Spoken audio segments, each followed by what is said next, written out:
চকরিয়া থানার নবাগত ওসি শফিকুল ইসলাম আজ প্রেস কনফারেন্সের মাধ্যমে কর্মরত সাংবাদিকদের সাথে এক মত বিনিময় সভা আয়োজন করেন। উক্ত সভা অনুষ্ঠিত হয় চকরিয়া থানার কনফারেন্স রুমে। ওই সময় উপস্থিত ছিলেন চকরিয়া উপজেলার সিনিয়র সাংবাদিক বিন্দু ও সাংবাদিক নেতারা। ওই সময় ওসি তাদের সাথে এক মত বিনিময় সভায় তো সাংবাদিকরা বিভিন্ন দিক আলোচনা রাখেন। ওই সময় নবাগত ওসি শফিকুল ইসলাম তার স্বাগত বক্তব্য রাখেন সাংবাদিকদের উদ্দেশ্যে। ওই সময় উনি সাংবাদিকদের আইন শৃঙ্খলা রক্ষার ক্ষেত্রে বিভিন্ন দিক থেকে সহযোগিতা চেয়েছেন নতুন ওসি। কিন্তু আমরা সেভাবে ফলপ্রসূ হয়নি।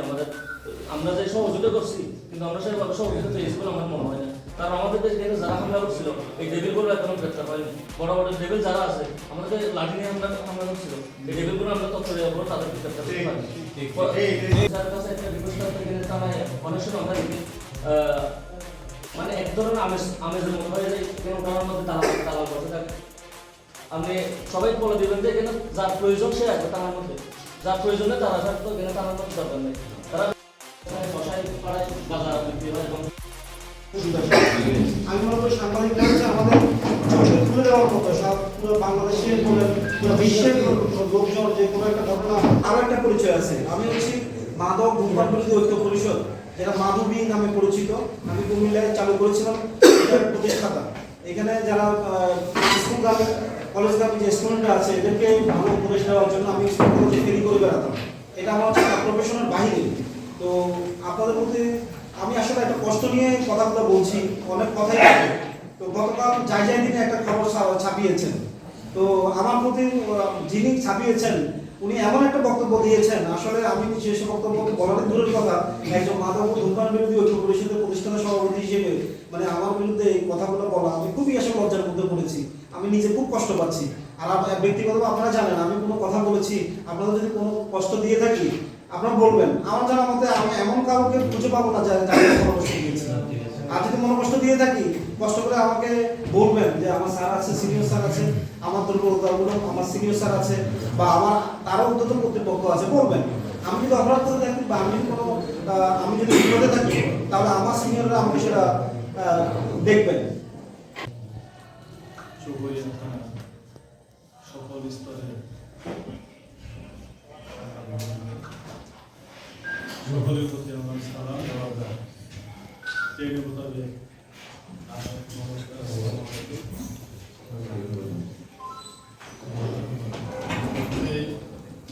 পরিচয় দিচ্ছি আমি 1992 সালে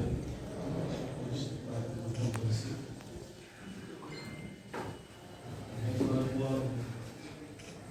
বিভিন্ন জেলা বিভিন্ন ইউনিটে চাকরি করেছি। আছে না আছে না চাকরি করছি ডিএফপিতে,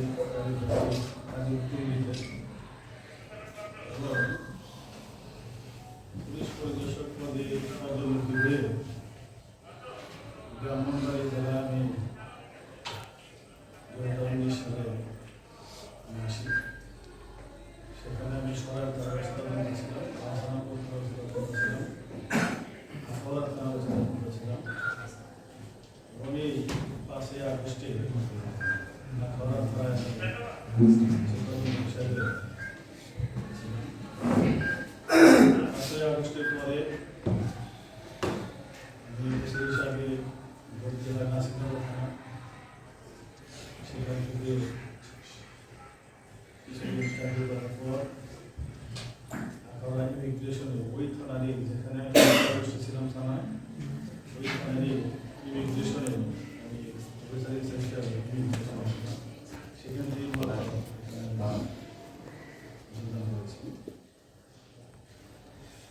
তার আগে একটু পরে আমার ব্যক্তিগত জীবনে